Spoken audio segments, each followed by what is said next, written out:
seeing us. Hello, my live stream faithful that might be seeing us for the first time on a Sunday. I'm here with my friend Steve Gadlin, aka the cat drawing guy, who you might recognize from his time on Shark Tank. Would you be willing to give us the dance? Could we get? Yeah. I want to draw. I love that. It's it's 8 years old, and I find that just seasons it, right? That's you walk into a cafe and you can get yourself a free latte from the cat drawing dance. Is that a thing that still happens? Nope. Dang it! I was hoping there would be residuals from the cat. All right. I'm checking. There are people already in, like, oh, cool. All right. Sound is working and our chat is, I feel bad. I was panicking about chat not working and chat is definitely showing up. So nice. to the poor guy I was just kvetching at over on Restream.io, I'm sorry. And if I ever meet you, I owe you a beer for the kvetching. So it's coming through. All right. Everyone. Hello, everyone. Hello, Angela from, you say YO. I'm like, is that short for Wyoming? I think that's short for Wyoming. I was unaware of that. That is the first time I've seen that as an abbreviation for I did not know. Let's see. It's people are wishing me good things for my back. I have had a week of not being productive enough from back pain. Fun story. After this, because you've been on my podcast before. Which porn did we review for that? It's been a while. It was Pee Wee Herman, Pee Wee's Big Adventure. Oh my God, that is still one of our favorite too. Like it is. It was so good. Oh, somebody asked if you'll also look at the screen. So it's become kind of a thing on here. I don't know if you've ever tuned into this while I'm streaming, but like somehow it became a thing that like after a certain point in the live stream, I end up licking the screen. I think it was an experiment to see if coronavirus could be spread through the computer. But at some point, there's going to be a demand of a screen lick because, you know, that's normal. That's normal. I'll work up to it. Yeah, we gotta get there.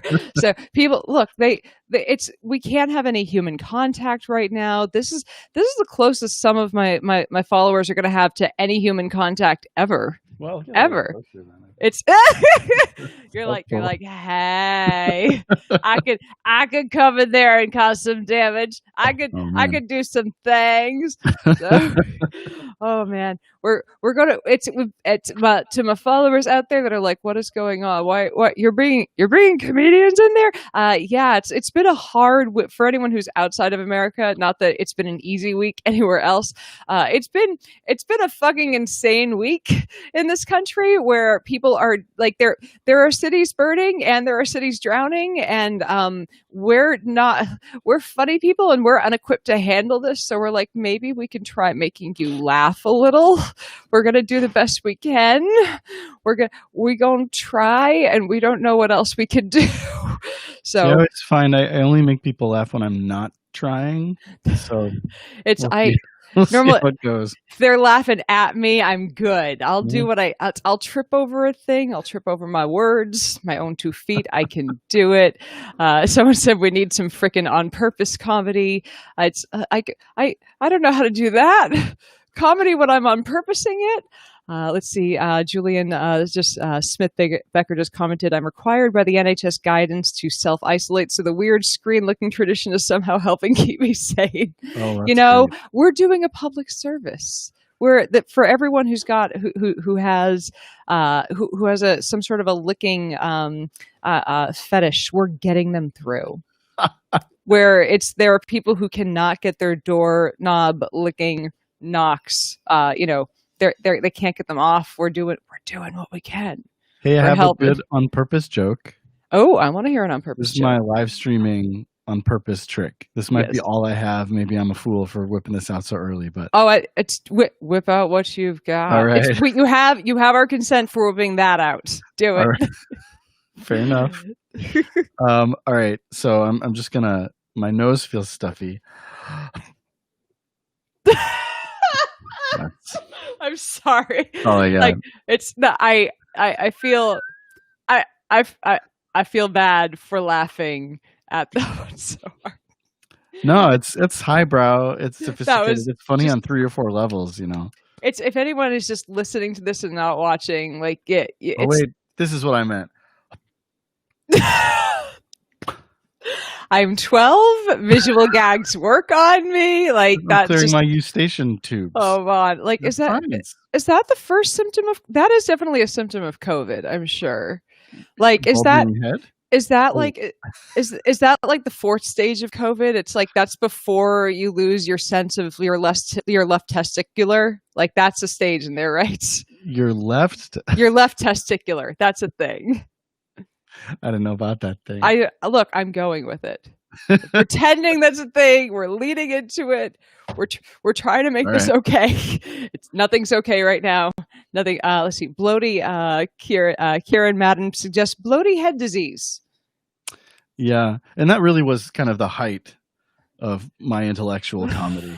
It's like a French clown. You know, you could tell I've been to fancy clown school when I pull something like not just like Barnum and Bailey, but well, I mean You've done some interesting things comedy-wise. You did, and I'm so sad that this didn't work out. I get it. You started it right before, a little bit before the pandemic started, and that kind of, fucked up a lot of things for a lot of people. Sure. But you started up Oddbox, which I loved the concept of this, and I love that it had raccoon penises in it. Yeah, folks. Well, once in a while, He's not too. I promise, this isn't as weird as it sounds. It's weird, but it is normal. Let's tell us a bit about what Oddbox was and what it could become again in the future. Yeah, Oddbox was it was like a T-shirt company where you subscribe. We're gonna send you a box every month with a bunch of weird stuff in it.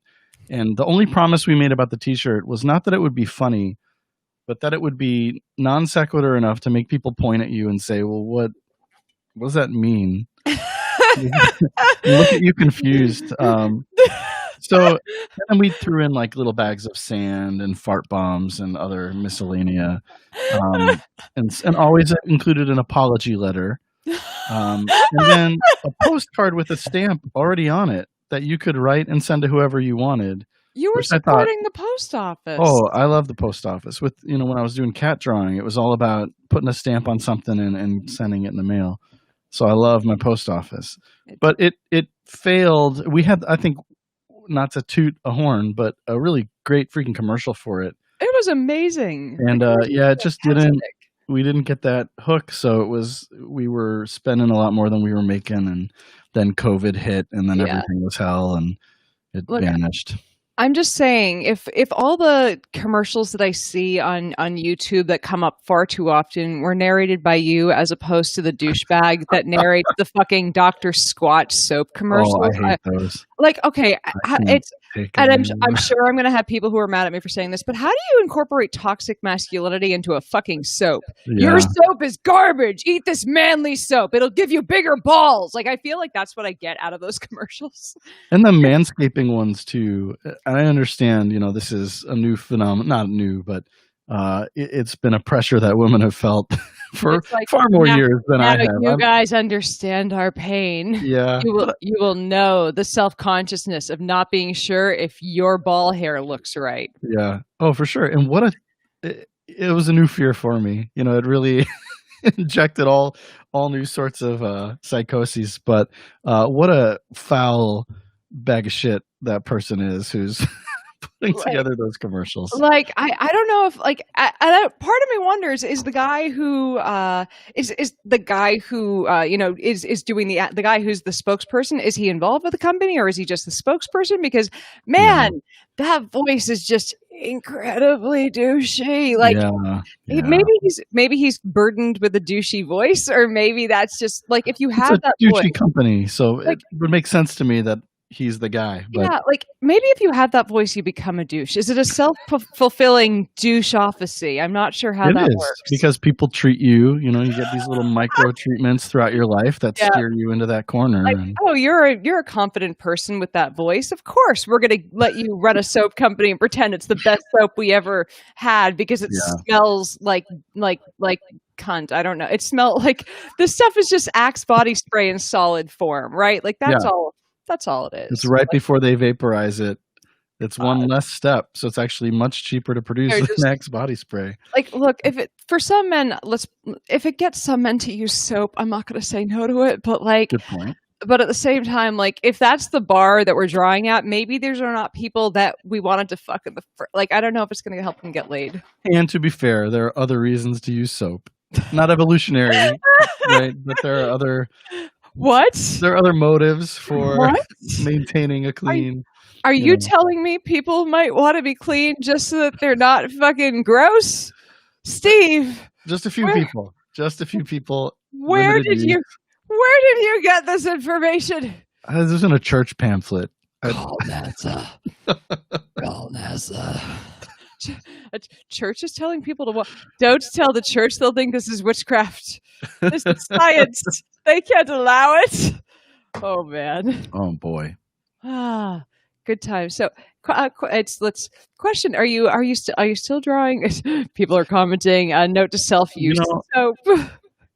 Wait, I'm sorry. You're gonna ask if I'm still drawing cats. Yeah.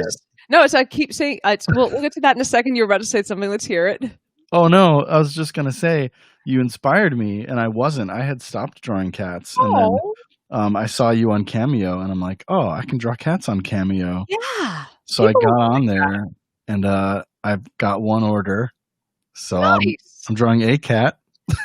So guys, if you want to send videos of us like straight to a loved one that is that's a fan or has a birthday or whatever, there's a service, Cameo, that's an app that you can get us to say some goofy shit and send that video to a person that you love or hate, whichever. If you have a friend that's an anti-masker, or a friend.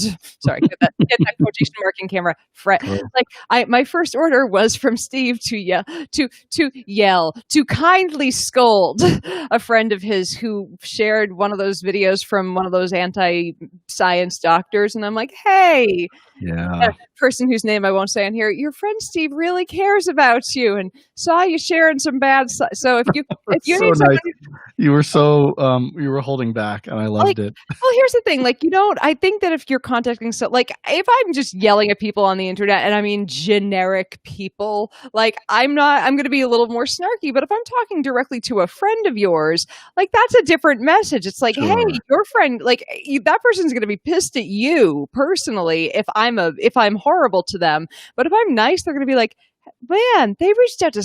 I hope at least the reaction will be they reached out to a scientist to talk to me. I will let you know. Fingers I don't know. Jamie, I don't know if it's G or G, but Jamie just asked, does swearing cost extra? Swearing is complimentary part of the service.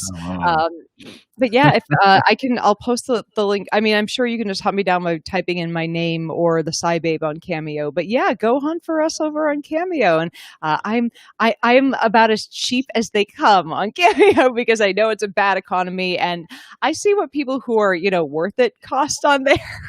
I'm like, I'm easy to find. Like, one of the things you could charge for in there was chatting with you. Oh, not great. And I'm like, man, people can just join my Discord server. Yeah, it really made me think, wait, aren't celebrities as lonely as I am? I will pay people to chat. Yeah.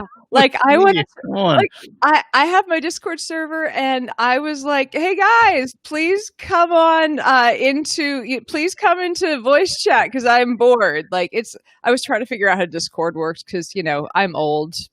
And I'm like, what? How does the internet happen now? This snapping a chat thing is beyond my years. You're on Restream. You're live streaming across multiple platforms at once. I'd say you're far more savvy than some of my anti-mask friends. Look, this took many moons of slow. It was taking a beta fish and lowering it into a bowl with other other technologies. It took me so long to slowly look at all the different streaming platforms and not be terrified of them. It was like, oh God, new technology. What do I do?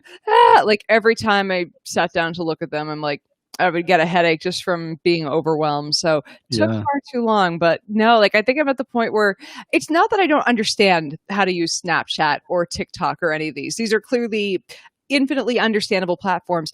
I think it's just how the first time someone sees Twitter, they don't understand how the conversations work. Sure. It's like I look at at that on on those platforms and go, how do you interact on these? Like it's I feel like I understand the, you know, the it's the way people interact on all the other ones. I'm like, maybe I'm just too far behind on these. I'm okay with accepting all right, the kids can handle the snapper to chat for me.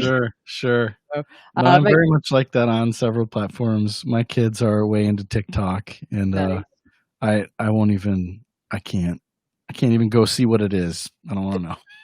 Yeah, I've heard too, and of course all the rumors that like TikTok is selling your information. I'm like, isn't everyone? Yeah, like I get it. It seems a level worse, but at the same time, I'm not sure what my info here in Southern California does with it. But like, I have no reason to use TikTok, so I just don't have it on my phone.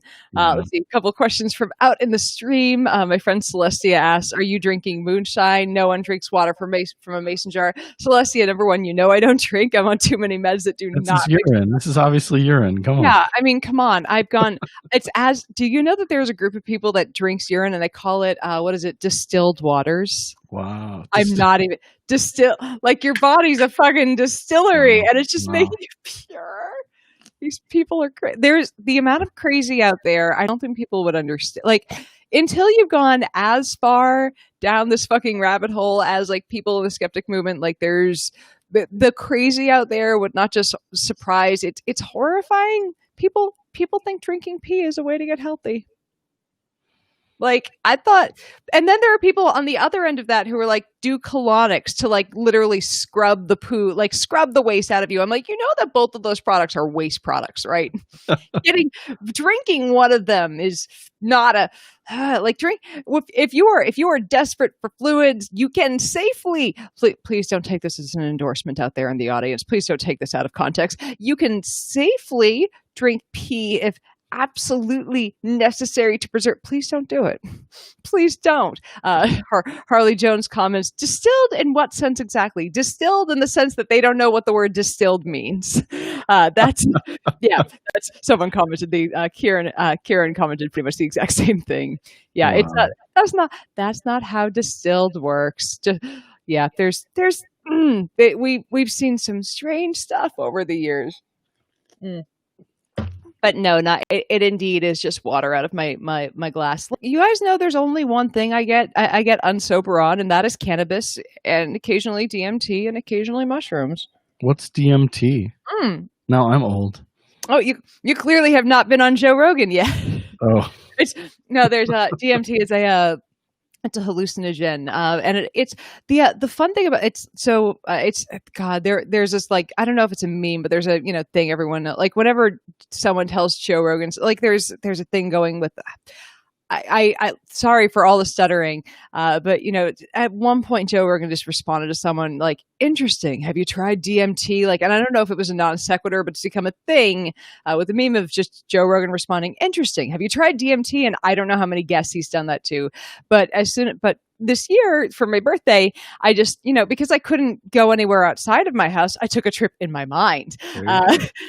Or technically 2 trips. On my birthday, we did DMT, and the day afterwards, we did mushrooms. It was a good birthday then. I'm not a role model, okay? Like I never claimed to be. I'm not. Please don't look. I'm just saying, if you're gonna do drugs, do it. Do it in a safe environment with people that you trust, from people that you trust getting them from. Look, I'm just saying, do mushrooms, don't drink your piss. I think that's a good t-shirt. If Oddbox was still in existence, that would be a t-shirt. Do mushrooms, don't drink your piss. That'll be like when Oddbox is resurrected after the apocalypse is over. But I don't know if you're a person who experiments with these things or not. But DMT lasts like the active hallucinations from it last less than 5 minutes, and having the kind of out of body experience from it, like you feel like you're looking at yourself from over your shoulder, and that's a neat experience. So if you have the chance and it's with people you trust and a source you trust on it, recommend checking it out. Like if you're going to trip for the first time, and I don't know if it would be for the first time for you, don't do one that lasts a long time. Mushrooms last forever. You are stuck in that. You are not getting out of that one until late. No, much, or at least they feel like they do. It was a long 6 hours. And actually, they never do go away. That part's an illusion. It's cumulative for the rest of your life. You're deeper and deeper into the same trip. I think that's a rumor. I believe that's one of those rumors they tell you to get you to not take drugs. Yeah, I'm not the science person here. It's like I don't know how much. It's a thing where I haven't looked it up too much. But like I think some of the rumors that God, do you remember all the stuff they used to tell us in school? Like if you take more than 7 tabs of acid, you're legally insane, or it always builds up in your spine. And if you break your spine, you're going to have trips. I know a lot of people. If you step on a crack, your back literally breaks. Oh man, like stuff going around. Man, my mom has a really strong back for it staying she's just upright after all these breaks. Good, strong girl. Maybe the fact that she didn't need vaccines when she was a kid, like all the natural immunity is just holding her back together. Our generation is fucked when our kids start walking on cracks because we use vaccines. Yeah. That's how that works, I'm sure. Yeah. Good times. Let's see. Couple of questions in here. Let's try to grab a few questions. Let's see. Speaking of stuff like weird waters, how do you feel about stuff like smart water? So smart water is there are a couple different things that try to brand themselves as smart water. So there's just smart water, the water bottle, and it has like a couple of ions. It has like magnesium and a couple of different minerals in it. It really doesn't. It's just freaking water. Like, yeah, it's good to have a couple of electrolytes throughout the course of your day. It's really not going to do much for your health. I've seen various things that are like H plus or hydrogenized water, or like water with an H plus. Like I have yet to see any of these, special what's the word I'm looking at? Healthy or health waters that have an additive to them that's supposed to like enhance your health, enhance your athletic performance, whatever that actually does, other than fucking Gatorade. Like the only thing that if does Gatorade help? Yeah, I mean, it does actually. Like if you are someone who's in certain circumstances, we have to be clear about this. If you are running a 1 mile, if you're running a 5K, whatever, and you're someone who is trained for that, you don't necessarily need electrolytes midway through that. If you're running a marathon, if you're working out for an hour, electrolytes or electrolytic solutions, sugar to keep processing through that, those are things that can help. Like I've run very long distance before because I'm a moron. I did. I will never say this with pride, because I think that doing anything over a half marathon is a very silly thing to do to prove to ourselves that we're not old yet. And I've done 2 of them, so I know that's why we do it. I did this race called the Goofy at Disney World, and Disney does a bunch of half marathons, and they do 1 marathon. And the Goofy is a race where you do a half marathon one day and a marathon the next. Yeah, that's dumb.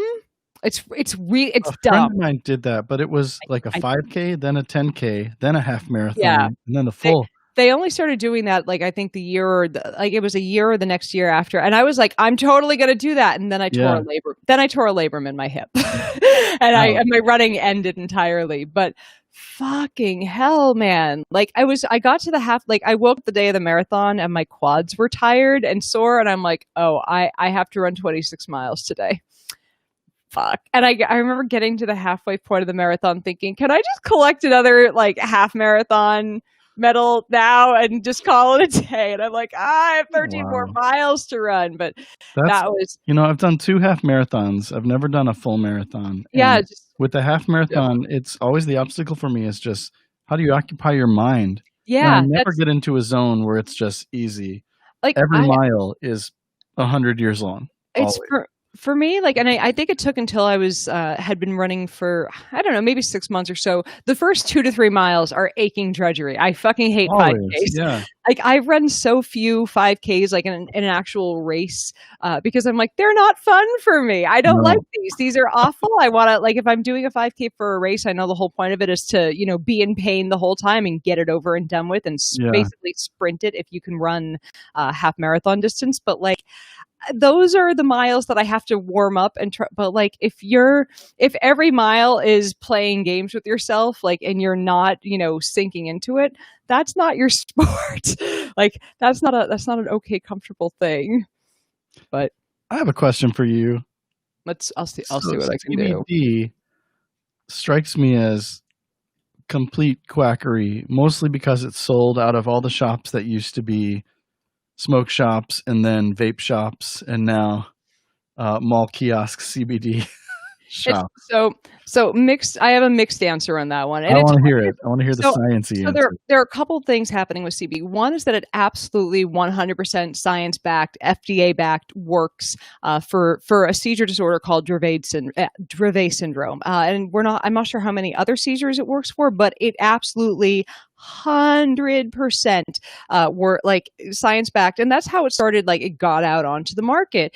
There was this strain of for a long time growers knew that there were these strains, and you could get it from hemp as well. But there were these strains of cannabis that didn't have a lot of active of THC in it, and I believe that they first called it the hippies' disappointment, and then eventually they're like, well, we have this other stuff. Let's see, if there's any medicinal quality to it. And eventually they figured out that there was, and the first case was this little girl, Charlotte Figge, who, they managed to treat. Charlotte Figge. Okay. That would be so much cuter, wouldn't it? Yeah. but they managed to treat her Dravet syndrome, and she went from being basically, as we see with a lot of these children with very severe seizure disorders, she went from being basically non-functional to getting her life back from this. And that's when there was this huge push to legalize CBD across the country, because it's like, hey, there are these people who are clearly not, quote, drug users. It's like that was when that stigma from pot kind of started going away. They're like, these are clearly not people trying to get high. Right. This plant provides this thing that's allowing this 7-year-old girl to live her life. And if she leaves, I believe it's in Colorado where they were making it. And they're like, if she leaves Colorado, she's a drug trafficker. She's 7. So that was where I hope they put her in jail. If that's the end of the story, she's in prison now. Yes. Good. She's doing hard time. Good. Her and Kyle Rittenhouse. And only those two. God, I hate. But for like the 10 million other things that people are buying it for. Yeah, I mean that's and that's a legitimate question, because a lot of it we don't know. Okay. And I understand, like, no matter what, like, and this is kind of how a lot of this kind of science starts. Like, we get a lot of anecdotes. People start like, and it's hard to do research on something that's still kind of like, I don't want to say it's like, because there are so many restrictions on doing research on cannabinoids and THC based products, even though CBD is approved. Like we're still at the beginning of doing research on that, especially research in humans. So like there are a lot of anecdotes. Let's be clear, there are anecdotes of people saying it's helped with their anxiety. And look, like even every single medication out there that helps with anxiety, other than, Klonopin, which that's fun. But like every single medication out there that is not a quote fun drug that helps with anxiety doesn't help in everyone. Like that's the thing with the antidepressants, with the anti-seizure meds that, we throw out to help people who are dealing with mental health disorders.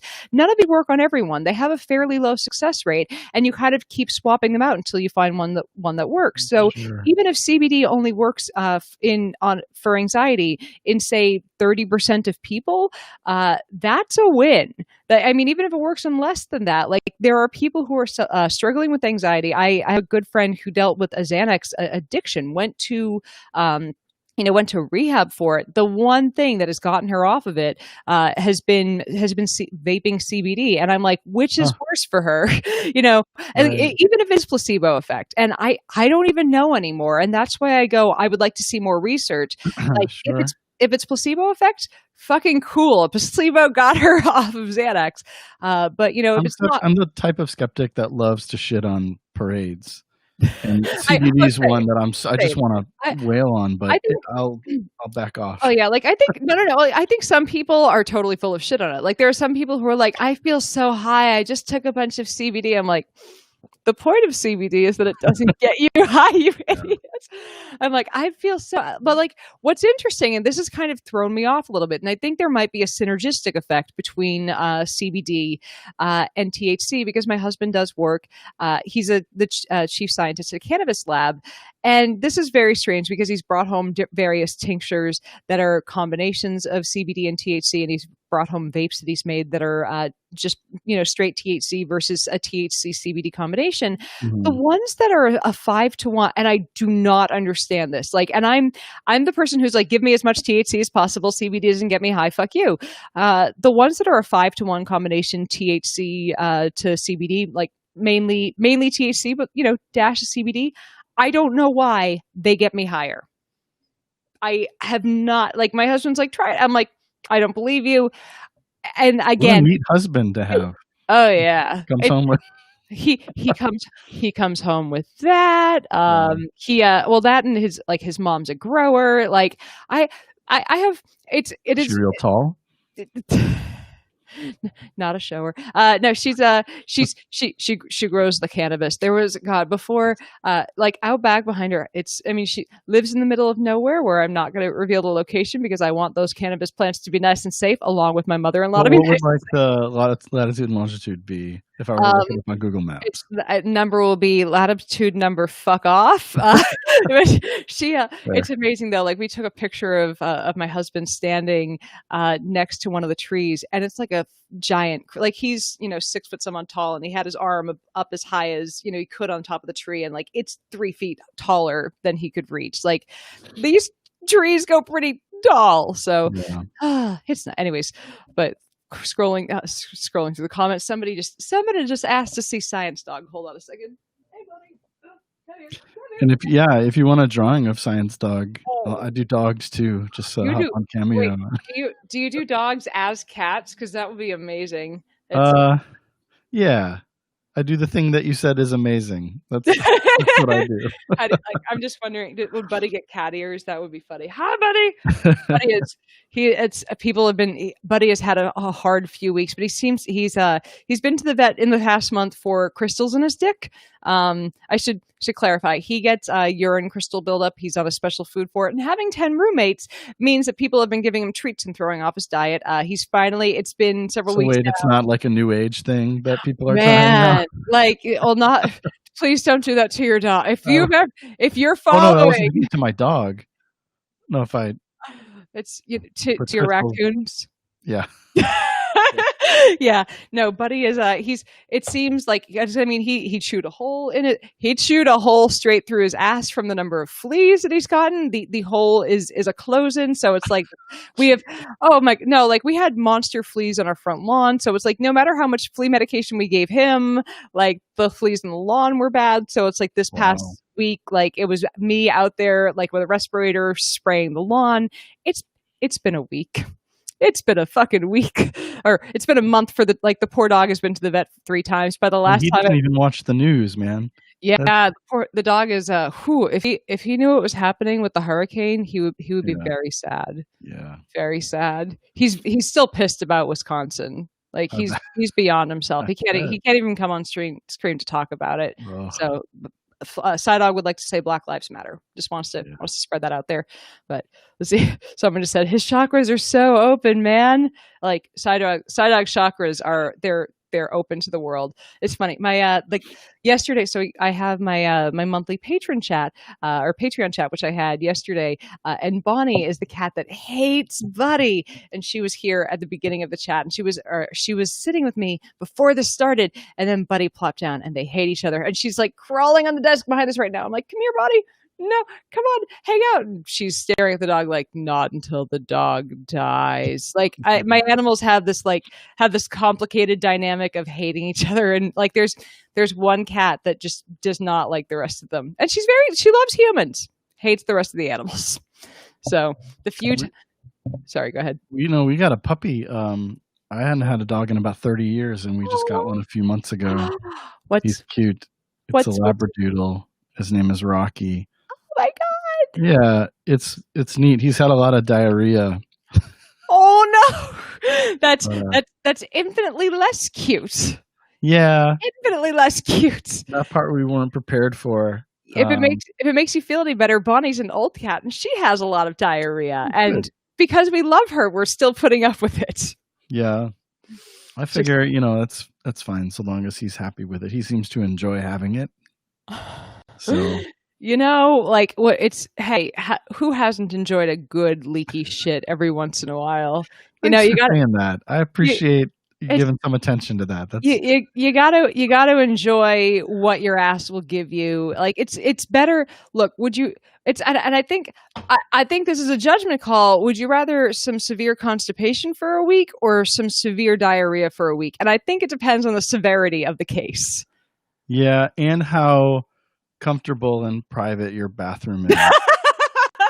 I have 10 your roommates. Phone charged. That a lot of that factors into it. It's like, do you have, man? Like, someone said not a good shirt motto, and I don't know if they're talking about our conversation, but see, constipation or diarrhea, you decide. Yeah. God, that I think that's a good like if I one day get a talk show on TV, I'm asking that for like that's my end of the night, throw it out to the panel. So which would you choose if you're at a conference? I think the conference one, you got to go with constipation because you cannot be running around with diarrhea. People don't know conferences anymore. There's no such thing as conferences. What? This is the closest we get to a conference. Yeah. This is the conference now. It's y'all are a conference attend. This is our Sunday. This is Sunday church. Basically, we're praying to the Church of Raccoon Dicks. I don't know if anyone has mentioned this yet, and it's been a long pandemic, so maybe someone has. Let's hear it. I might be the first. This is it's all kind of depressing. Yes, I had not heard that yet, but thank you for bringing it up. Yeah, it's not to me, but the people who are afflicted with the weak man's disease. No, it's just everything about this thing has been rough in ways that like I don't like. I think that the beginning of it was, man, this is going to be bad because people we know and love are going to get sick and have long term like. I don't think that because you've been staying home and socially distancing as we should, right? Like we've been the kids. Yeah, like the only reason we can't tell exactly how exhausted I am is that I've gotten Botox for my headaches, and so like I look a little refreshed. Like so, I got a boob job for my stomach aches, so similar. Similar thing. Just got an extra place to put the comfort eating. Like, just don't worry, it goes into a new position now. I got an ass job for the for an additional allergies. Couch. Yeah. Oh man, I got knee surgery for for the lupus. Yeah, of course. That's a thing we're doing now.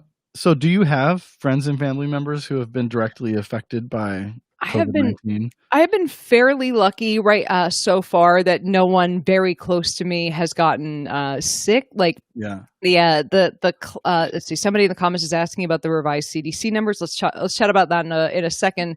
But like I've been lucky that like I have one person I know, and I'm being very careful when I say one person I know who died, as opposed to a friend who died, like a business acquaintance who I know years ago who like when he died, people were not upset about it, which is a very strange like position to be in, to hear like, man, so he died. I have mixed feelings about that. Like that was a weird set of emotions to go through when you heard someone died from. But like I have friends have had their parents pass away, and that was that's been hard to watch. People going through. Like I've seen friends dealing with it, but none of my friends have gotten it. And have been hospitalized so far. That's been fortunate that I haven't been like, oh my God, friends in the hospital. Fuck. So like, how are you doing so far? Have you had any close friends, loved ones in the hospital? No, we had a couple scares of people close to us being tested, but everything's been great. And for my whole family, we keep thinking back to the month before this all broke out. Us all being sicker than we have ever been before. Jeez. And really wondering, and I've heard this from a lot of people, like, gosh. Did we get it? Did we get it before it was cool? Maybe we got through it. Well, have you gotten antibody testing yet? No, I haven't. And I don't. And the problem is antibody testing is hit or miss. Like you can both get it. You can get antibody testing and have it be a false positive, or you could just not have antibodies in your system anymore because that happens. So it's like, if you get antibody testing, get it again in a few months just to see if it was either a false positive or if you still have it. Like, it's not a bad idea. Like, when in the year did you get it? Because like around late February, early March, not unlikely. Yeah, no, it was February. I was at I don't know if you curl, but I was at a Bonspiel in Wisconsin. Sorry, I didn't mean to squeak, but that was amazing. I don't know if you curl. You curl and go to Bonspiels as I do. Well, I am half Canadian. That's okay. Well, I'm glad you knew that, and that I didn't mean like pumping iron. Oh no! It's too douchey for me. You would have said, I don't know if you can tell that I'm like, I feel like lift would have been the word. So. That's true. Yeah. Or beef, if you beef. So no, I was at a curling tournament. You Myron, I'm Myron. Yeah. And I remember driving home from Madison back to Chicago, and I had to pull over. Like, I'm so freaking miserable and sick. But it could also have been just a bad hangover, I suppose. But like, how sick were you for how long? And I mean, I had a fever that came, then went, and then a few days later hit me again with a vengeance for about 3 or 4 days, and then disappeared. Yeah. Plus, whenever, I don't know if this means anything, but whenever I'd turn off the lights, the word COVID-19 would spell itself out in sparklers right outside my field of vision. I mean, that's obviously that obviously means polio. Okay, that's my second guess. A quick announcement: Mom has entered the chat.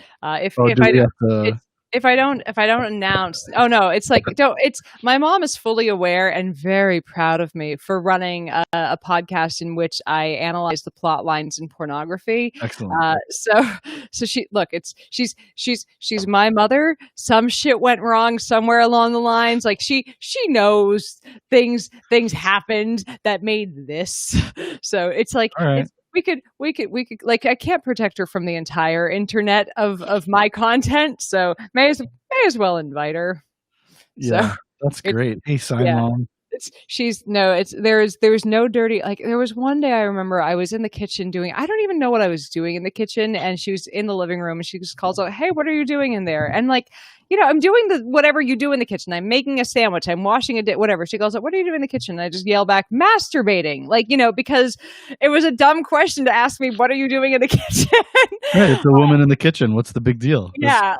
That's how it is, right? I'm making a man a sandwich, obviously.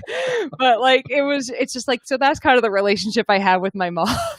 It's just, there is no joke that is off limits between the two of us. So it is, it is made, it is, I think, made us both funnier over the years. Like there was, no, she had, I would say, a rough divorce because my, I don't know if you've heard, but there are occasional bad dads out there. Yep. That rumor has floated. So her husband, my father, could have done things a little better. But yeah, that's I feel like we suffered through that. I was 18 when they got divorced, so like we suffered through that one as I was turning into an adult, and it was it was around the exact same. Like they were in the midst of that divorce, like the same month that 9/11 happened. So that was a year. Yeah. So. Yeah, like watching all that was how I feel like the that's world how was playing out metaphor for you. Yeah, like I feel like I've had a few years where like everything went to shit at once. And of course, it was all directed at me. Mm-hmm. Yeah, it's everything in life was all. Nothing went worse for anyone except me. Yeah, that's not just how that. You had a bad couple of years around 2001. We understand. Yeah, no one suffered. No. I think if ever I have that mentality and I'm not like a person dragging myself through the streets minus with only one limb and missing an eye, just slap me. It's like you should write a book, an autobiography called like How I Survived 2001, and never mention 9/11. All the terrible things that happened to you. Guys, brunch was undercooked one day. Like, I don't know how I survived that slightly crunchy potato. That was a little rough. I was underage and they didn't serve me that one time at Thornton's, and they served the rest of my friends. Yeah. How is that okay? I will not stand for this. Mentor Darmento asks, what's worse, 2001 or 2020? 2020, and it's not even fucking close. You think so?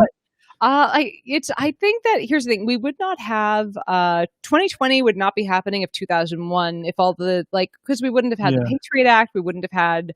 Oh, you're right. The deaths from COVID far outnumber the deaths from that little plane accident. It's God, you're gonna get canceled for calling it that little plane accident, even though it's like that little it's that little building technical difficulty. Yeah. But I guess my gut says it's more of a split, but the more I think about it, you're right. I think 2020 has so many more long-term consequences that 5 years from now, it will be easy to see that 2020 was way worse here. Yeah. Here's, like I said, there would be no 2020 without 2001 happening, but there's no way that someone can look at either all the bad things that happening all of the bad things that happened. I don't know if anyone could, with the benefit of time, look at either of those years and be like, yeah, 2001 was worse. 2001 had a good run until September. It's okay for a while. We started this year with Australia burning, and we've completely forgotten about it. And one thing about 2001, at least we know that our president at the time could read, right? Because he was reading a book to children. It was a children's book. My pet goats. Yeah.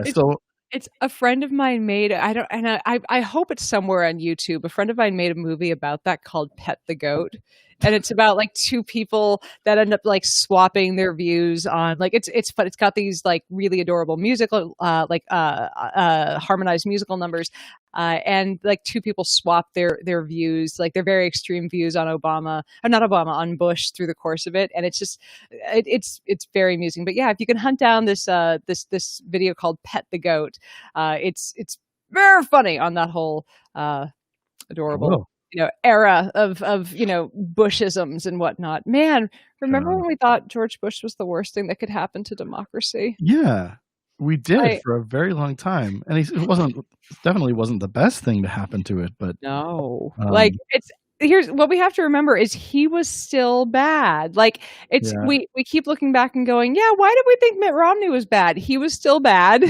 He was not a good option just because we suddenly have Trump. He still had ideas that are bad. But Trump makes you realize how bad things can get, which is scary. You know who's going to make us realize that is Trump Jr. That's my biggest nightmare. Trump Jr. One day they're going to pass that because I said this yesterday. So I had my it's BTW. If you've looked at the description of this video, you can go join my Patreon, at which we have a once a month, and eventually I'm going to have a second time a month Patreon only live stream. So go ahead, click the Patreon, and if you would like to help support the shenanigans that happen here, it is a, as I like to call it, pay what you can subscription service. So please come help keep keep the Cypets vaccinated. Anyways, but yesterday mentioned on the Patreon only stream, I'm things are getting not just nuttier within this presidency, but it feels like it feels like even if he loses this election, is he going to leave the White House? Is that a thing that's gonna will he leave peacefully? Will he accept the results of this election? I think yes, right? I think he totally will. But then I also think I won't be surprised if the news cycle is now about the tanks lined up outside the White House for that 2-week standoff where they've got to force him out. That's also totally just as likely. So it's terrifying to think about. Yeah, and I mean that's a worrisome thing is that we I disagree with Bill Maher on a lot, to say the least. He is he has some very bad views on he has some very I would call it non-scientifically sound views on things like vaccines and whatnot, and he tries to I have issues with them, but he's been saying this for a while, and I totally agree, and I think that people should consider it. Whoever when he was saying this through the primaries, he kept saying whoever wins the primary, and of course, that's Joe Biden now, needs to have a plan for if Trump loses, how they're going to get him out physically from the White House. Yeah. And that's a real concern given the number of how he's shown he's willing to abuse the system, how he's willing to, just say, yeah, maybe I won't accept the results of this, and how everyone around him is willing to bend to him, and that's kind of scary. Concerning. If it can be decisive, the victory, but then again, he's already set the stage for, there's no such thing as a decisive win here. Yeah, every voting mechanism is being called into question, and it's like when he didn't even accept that he'd won last time. Like when he wouldn't accept that, it's like, oh, I actually won by 3 million votes, not Hillary, because all of those were like there's and all those people came to his inauguration too, all 3 million of them. So oh man, I just and I mean, that's the point of propaganda, right? Propaganda is never necessarily to get all the people to believe the propaganda that you can clearly see is false, because enough people like you, like me, like our wonderful audience can look at this and go, but I know 2 + 2 is 4. But it's going to cause enough people to look at it and go, but I don't know who I can trust, and hence I can't trust anyone. Right. It's going to cause enough distrust of the truth that they can go, well, at least I can trust Trump. And that's kind of how you get Trumpism as the party. Like, I did you watch any of the RNC, or did you save yourself from that? I wouldn't watch it. I knew that I would see the highlights on Twitter the following day. That's how I watched it too. Yeah, I watched it via meme, and that's enough for me. That's all I needed. Did you see? It's this from. Oh, of course, yeah. My commentary from that was, ask if Botox is right for you. Right. Man, and far be it for me to comment on a woman's choice of what to do to her face, because like I said, I inject plenty of paralytic bacterial neurotoxin into mine. But man, I looked up pictures of her from when she was married to Gavin Newsom, and number one, how do you go from being like, California is the state I'm the first lady of, to fuck California, there are heroin needles everywhere. Well, that's called a divorce, right? I mean, that's that's what happened. She didn't just divorce Gavin, she divorced us. Sure. Look, I think we got the better end of the deal. She got Donald Trump Jr., we got Gavin Newsom. I'm just like, look, I looked up pictures for when she was married to Gavin Newsom. She has abused the Botox. Things did not work out there. Is like I said, far be it for me to comment, but sure. There were bad decisions made there, and I feel bad that she doesn't have any real friends, because someone who was a real friend would have told her. That is my opinion, and I'm sticking to it. Yeah, that's a really good point, I think. I'm not always not. So anyway, someone earlier asked a question. So we're going to talk a little bit about the Rona and the scientists and whatnot. Yeah. Somebody earlier asked about the CDC and the numbers. So this is, I don't know where it's at today, because it's been a very busy weekend of streaming and of watching, because I have to record another podcast right after this. But the CDC basically, and this is nuts, and this is all a kind of, it's another coup type thing that makes me terrified for what's happening. While Anthony Fauci was under for surgery, right? They basically waited till he was out for surgery, and this is nuts, because he was having surgery for, I believe, vocal cord nodules. Nodules. Because he was talking so much to communicate about COVID-19. They waited till he was silenced to change the rule on how on how the CDC has plans to test for COVID, so that it looks like they have fewer cases, basically. And the good news, we saw Trump saying, jokingly that, if we test less, there will be fewer cases. Kind of like, if you don't test for pregnancy, you won't have a kid. I think that's how that works. It is how it works. If I don't bring my car to the garage, it definitely doesn't need a new battery, and it's not leaking oil. That's absolutely how that works. I'm sure of it. It's not making a noise right now. Yeah. Anyways, but I can't believe that's. let me rephrase this. I can believe. Like, I feel like there's no bottom anymore. Like, when was the last time you were surprised by anything they did?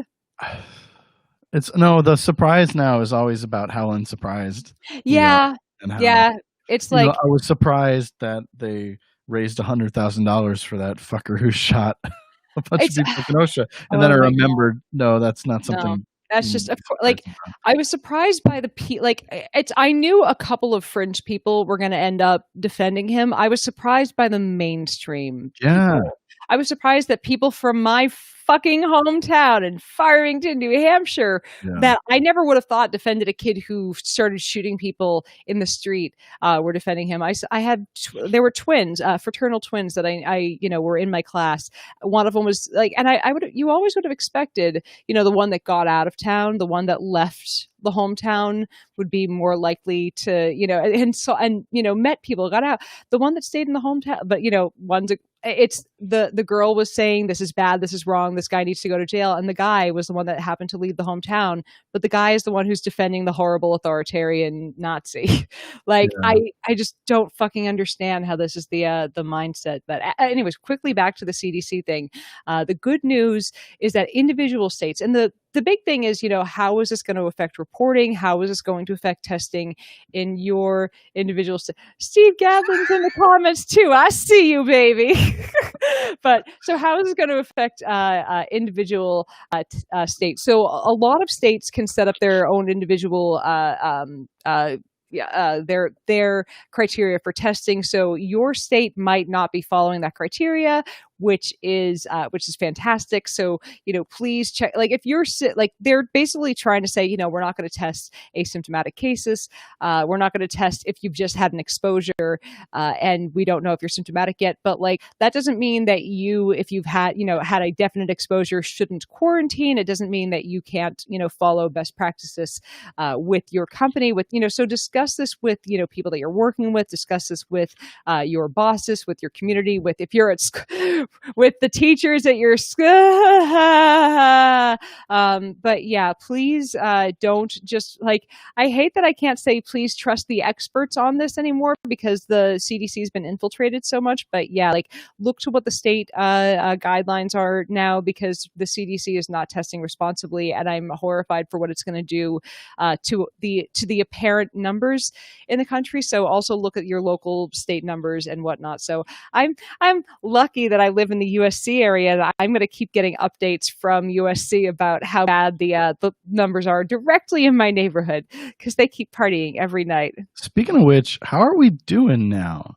It's been a long time since I've looked at nightly graphs and charts, but we're on the downswing, right? We're making some progress here. It's here's the thing. So this is something that's hard to exactly explain, because the first spike, the first New York spike, was actually way higher than the second one. Because if we look at the fatalities, I think a lot of people think, well, the fatalities weren't as bad in the second one, so we're better at this now. We had a much bigger spike in New York. There were far more cases than in the second wave, in the quote second wave of this. It was more like wave one, or let's see, wave one and then wave 1.2. And it's because this thing just grew, unchecked for about a month before we had testing, before we knew what was happening in New York. So more than likely, just based on, because we're now pretty sure it kills about 1%, give or take, of all cases. So looking at the number of fatalities that we have in New York, more than likely, and looking at seropositivity testing and testing in wastewater, more than likely about 2.5 million people in New York City have already gotten sick with this. So our charts, the actual testing in New York, though, looks like only a couple 100,000 people did, only. But that's what we have to take into account when we look at the charts in the U.S. It looks like this, it should be much higher, and that's so when we look at the data from this peak that we're in now, and going, there are fewer fatalities, that's because there's about half that's about half the cases as well. What's different now is that even though a lot of places opened up, a ton of people are staying home, people are masking. So the fact that it was able to go that much back up, to quote half, it's there are half the fatalities, so that means probably about half the cases. And that means we had half the cases with people, a bunch of people social distancing, a bunch of people wearing masks, a bunch of places closed. That's how many cases we got back up to with so much of the country still closed. Right. Is a little horrifying how fast that happened with so many places trying to keep it under control, which is like, so I mean, and there are a ton of people who still who think that we can hit herd immunity, right? That eventually that's something we're going to get to.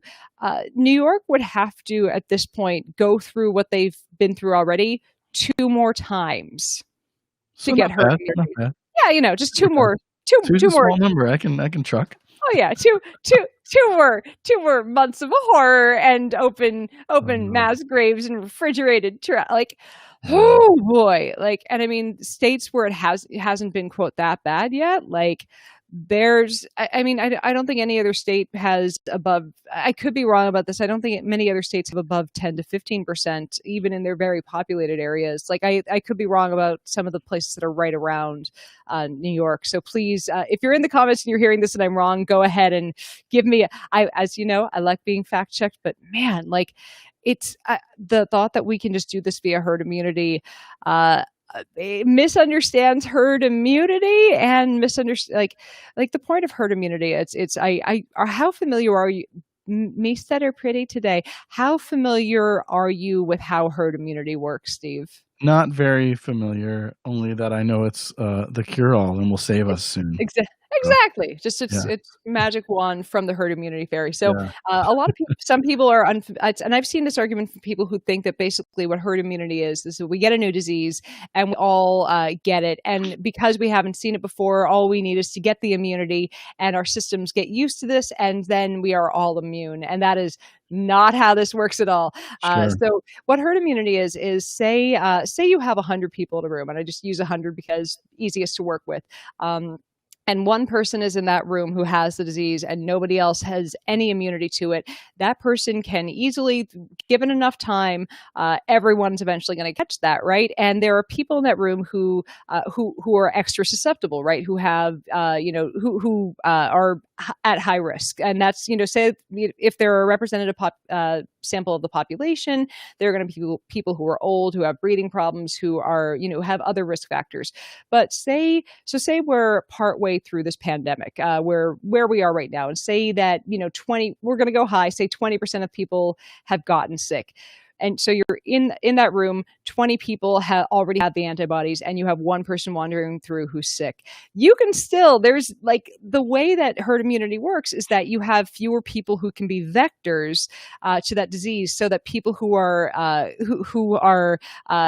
vulnerable won't get it because fewer people can spread it. But that one person still has plenty of vectors in that room with 80 people. So you need to get a ton of people who have immunity, so that those people who cannot get vaccinated, who are immunocompromised, won't have it spread to them. So basically, when you get to the point where you have that one person in that room who only has a couple of vectors, when you get to about 90% of the population, and that's where it is for most illnesses, about 90% of the people need to be vaccinated when to the point where so about 90% of the people need to be vaccinated before you get herd immunity, either vaccinated or need to have gotten immunity via getting it. But getting herd immunity via everybody getting sick, especially when it's a thing that it's very hard to control. We can't just separate out everyone who's at risk from everyone who's not, especially when this is hurting people who don't seem to have any pre-existing conditions, when it's leaving people who have no pre-existing conditions with long-term, with long-term lung and heart issues. It's hard to say, just go ahead and it's fine. You'll get herd immunity. Just go out and cough on something. Well, plus these days, if you put 100 people in a room together, there'll be smooching. I hope there's I want to have when this is all over, like my first line of business, once I've like had I've had my vaccine and like have a certificate that says I have antibodies, like I'm inviting a bunch of other people with their vaccine, like I've had it, the antibodies are there now, like nice. I'm having a cuddle party and everyone's getting licked at the door, like that's like we can touch humans again, like I've so I live in LA, and like I have, the way that we're doing, having some social visits now is like we have a nice little porch and we're having friends over, like 8 feet away on the porch to visit. And it's like, it feels human, but man, like I miss giving friends hugs. Nothing feels human. It's all this gross approximation, even, just the act of grocery shopping, which for a while, I hadn't done for months. And I thought, oh, this is great. I'm going out to the store. Walking around a near empty grocery store, seeing everyone in masks, like zombies going through this normal activity is just so, I hate it. It feels weird. Like it's you know what actually makes me feel a little better and kind of makes me feel like, oh, life is happening. Whereabouts in the country are you again? Chicago. Okay, so I'm in LA, and I don't know how much you have for farmers markets out there, but because we do.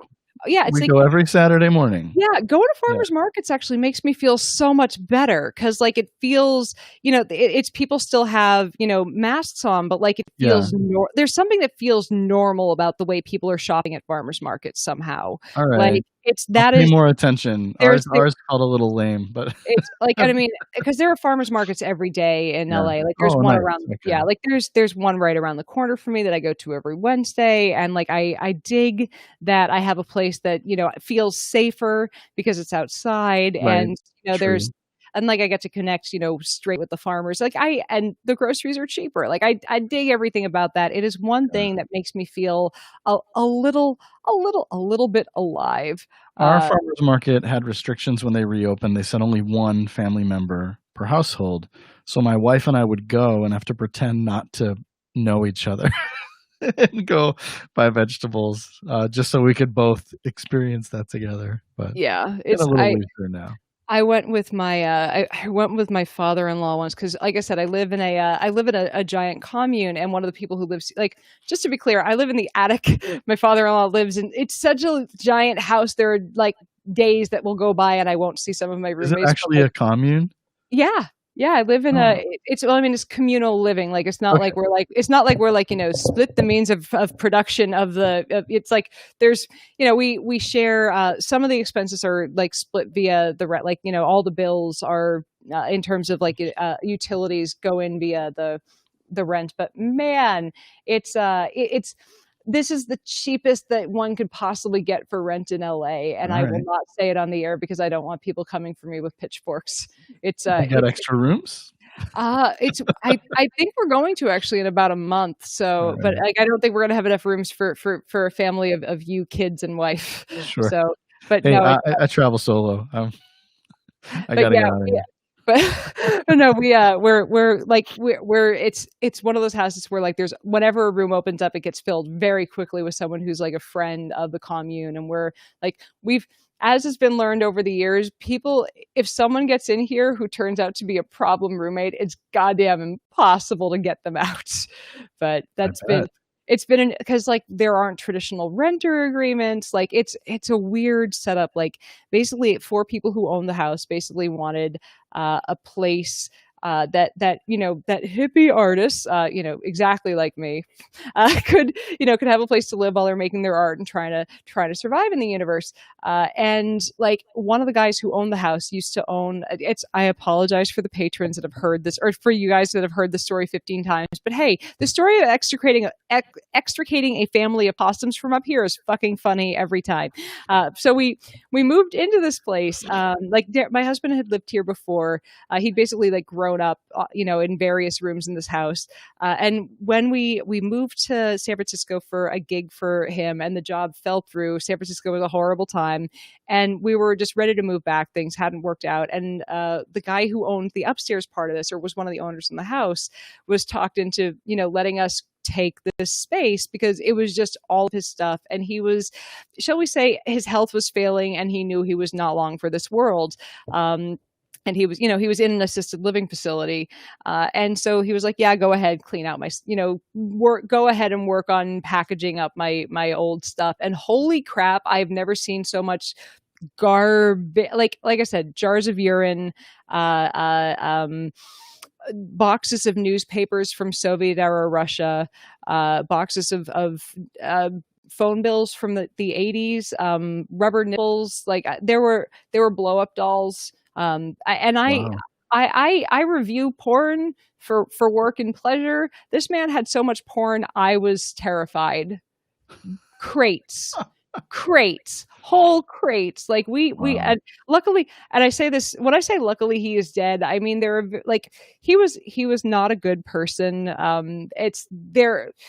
Yeah, just when I say not a good person, I don't want to get into it on because people don't deserve to hear about the badness of this human. But like, we found many kinds of animal poop on because this place had not been tended to properly in literally decades. But the worst part was cleaning out the closet that used to be his. And I found someone has just asked if it was good porn. No, one of the types of porn we found might not have been legal. And that was fucking horrifying. Like I said, when I say he was not a good person, I'm not like, I'm not saying that lightly. Like they weren't socially distancing in these movies then? Not socially distancing. They were too close to people of a certain age that from I did not see the porn, someone else did, and I'm glad I didn't because at the time the guy was still alive, but like he was at the time barely socially or barely functional. He was not cognizant of his surroundings anymore, and I'm like, there is no point in calling the cops on him at this point. He's got like months left, and indeed he did. But it was. But the worst part of cleaning was going through the closet, and we found like I had a hazmat suit on for a lot of this. Like that's how bad it was. And I found an old hamper that not only had rat poop in it, but like also smelled of like body odor and human, and like he'd soiled the clothes. And that was why he moved downstairs. Like the last 10 years he lived in this house before moving out was because he could no longer get to the bathroom. And he would apparently, I did not live here at this point, he would waddle from his room to the bathroom soiled, like with just a trail of poop following him. But the last hamper up here that I found still smelled of body odor on the clothes, human soiling, and had rat poop on it. 10 years later, I'm like, this is the last hamper of the clothes that never made it downstairs. Yeah. At which point I'm like, I need to go into the bathroom and just rock back and forth for 10 minutes. I need to not be like, so like, I don't tell people how little I'm paying in rent because, people will get mad, but I'm like, I earned how little. Earned how little I pay in rent with the amount that I cleaned out here. You have no idea what these eyes have like. Yeah, my poor husband and I were just like, it was months of just every night we'd collapse into sleep and being like, oh my God. It was like Russell Smith just says, crap, is someone paying you to live there? It's compared to what we would like. And I have to say, I have no complaints now. Like given what we have, like we're living, yes, it's an attic. We need some stuff to, to finish working on it. There are times when I don't post as much during the week because I'm working on painting. But like, Derek built and finished a room at the front of it, which is really nice. We have that air conditioned and like, it feels like a nice little oasis from what we're cleaning, but fuck, man. Like it was, you don't know what you'll do for cheap rent for a 1,500 square foot place in the middle of LA until you're offered it. Like people say they won't, and then they're offered all that space right in LA, and they go, I'll clean out some shit for a few months. So Kieran Madden said, so this is the place you're in now? I'm like, yeah, you guys here, I'm going to take the webcam and just turn it around for a second so people can see the madness. Like it's got some really neat ceilings. It's got some stuff. Nice. We're still, like I said, so you can see there's the, like my husband constructed the room that's behind that wall. And we're still like, that room is really, really nice and really homey and cozy. And you can see like over, you see that little alcove over there. There's another one right over here. And like those alcoves alone are just so, those little alcoves over there alone are just so they're big. Like they're like one of them we're going to turn into like the TV nook. One's going to be a little breakfast nook. Like for that, like it's huge in here, and Sure. like it's and I know I know that people are looking at it going, but rat poop. I'm like, yeah, there was a lot of rat poop, but there isn't anymore. So it's been, let's see, Julian Smith Becker asked, but would you be willing to live there if your housemates were anti-vaxxers? That's a good question. You know, I would just eventually nag them enough that they would like you can vaccinate them in their sleep too. Yes, I would too.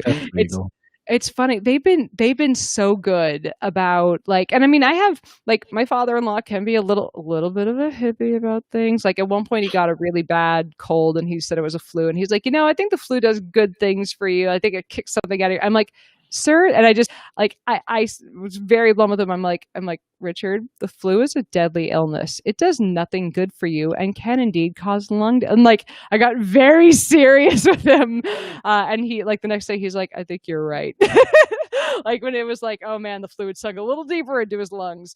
But no, it's everyone's been so good about COVID. Like somehow 10 people in the house, no one's brought it home.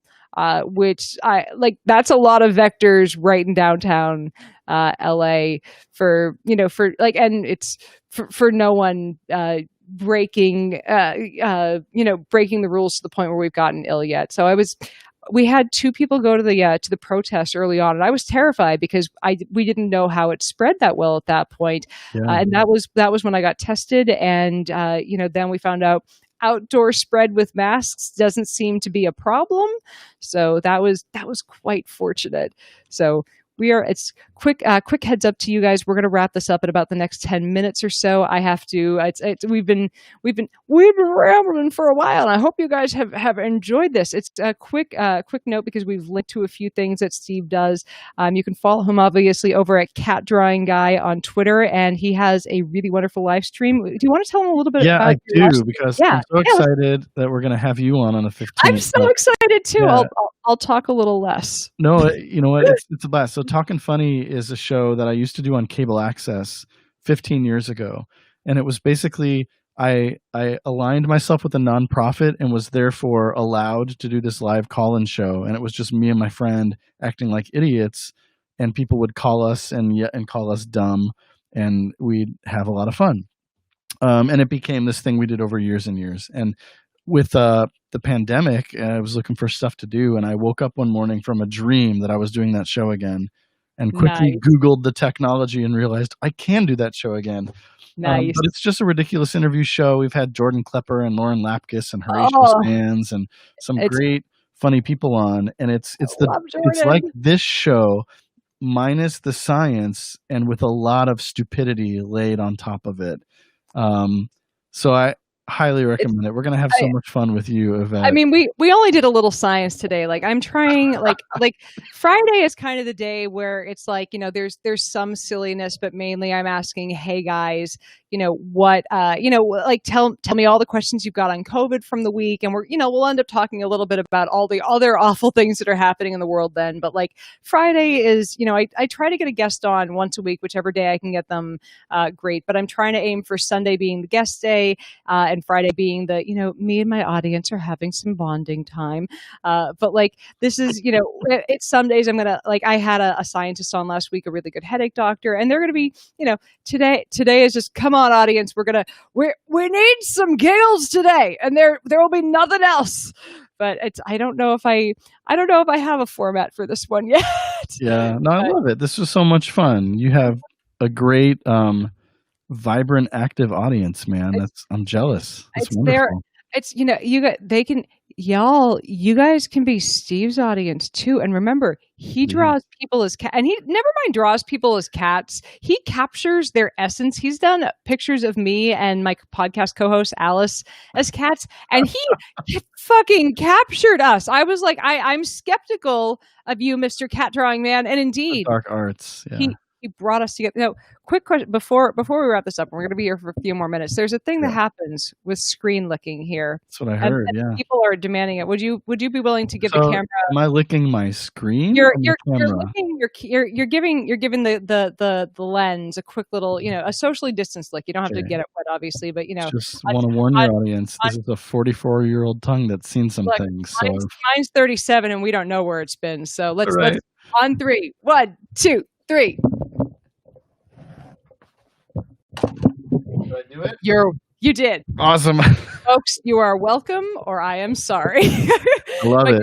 Hey, last time a world-renowned headache doctor was talked into it, so I'm hoping that every time we have a guest on, that I can eke a screen lick out of you guys. And what's going to happen is when I'm on my work calls and people are going to see that lick on the camera, they'll be like, "Oh, you've been on Cybabe's show."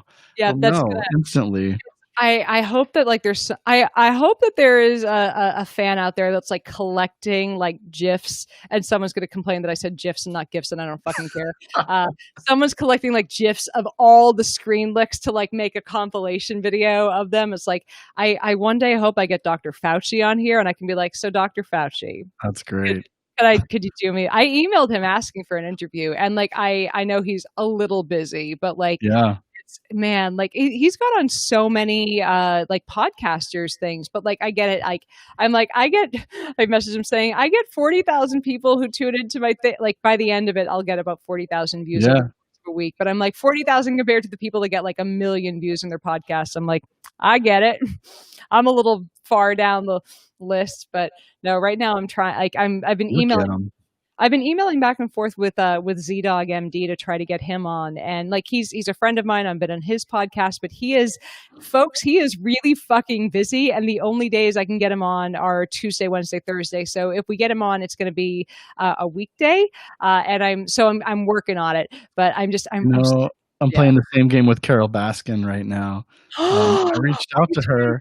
And then she Googled me and watched my TED Talks and stuff. And then she sent me a friend request on Facebook and started chatting with me. Holy shit. Okay. Like she's trying to get her on.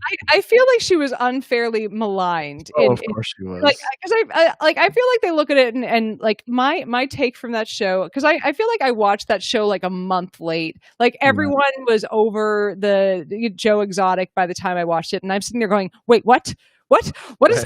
Oh my God! How is this? Whoa! Like I feel like I finally looked into the id of of the like. This is the deep soul of America that I was unaware. Like this is reality TV met its apex with Exotic. Yeah. But like, I feel like they took this woman who's kind of, a little daffy and likes her cats and is kind of a quirky person. And they're like, let's pretend she's a murderer. Yeah. And now there's a lot of new updates on that too. The family of the dead guy is renewing their claims that she had something to do with it. But if I get her on Talking Funny, I'll introduce you guys, and I'm sure she'd have a blast licking cameras for you. So. Hey, y'all! If I can get Carol Baskins on here, like you guys want to talk. Like, and here's the thing: I can ask her a bunch of questions about what it's like to raise big cats, like because that's a very sciencey. Well, here's how we get this done: Yvette, if all of your viewers will start watching Talking Funny, then I can start boasting the numbers you have, and she'll come on my show, and then. She'll come on your show. So what I need you guys to do, because I know a lot of my Facebook audience is not necessarily a Twitter audience as well. But number one, fucking go follow me. Talking Funny 2020's got a Facebook page. Just go there and follow. What's the Facebook page? Let's Funny 2020. It's facebook.com/Talking Funny 2020. Nice. We can add. Let me just add that onto the graphics. Let's see. How many checks? Yeah, that's it.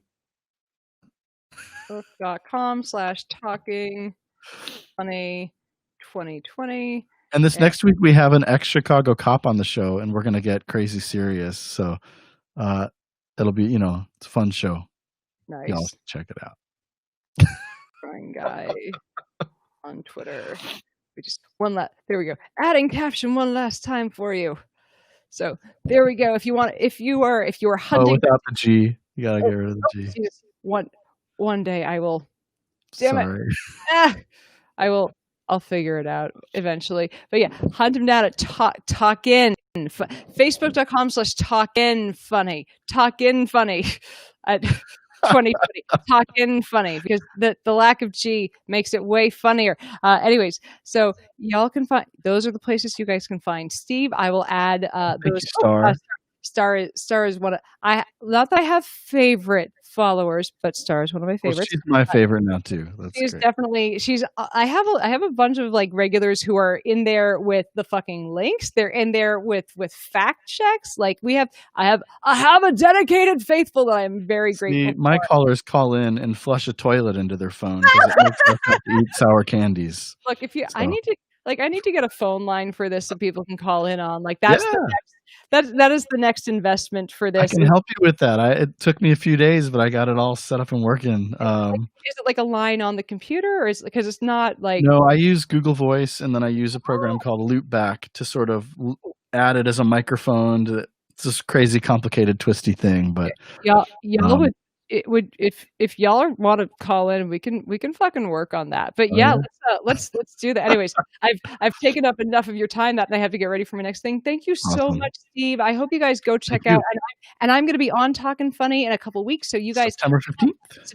It's coming up. Anyways, I will see you guys on Friday, possibly sooner if something something crazy will come up in the world. But as usual, I'll see you guys later in the week. And I love you. Take care of yourselves. Wash your hands. Wear your mask. Take care of your family. I hope you guys are all safe with your kids going back to school. And I will see you guys in a few days. Bye, guys. Thank you and as usual, thank you guys for joining us. Bye. Thanks so much, Yvette.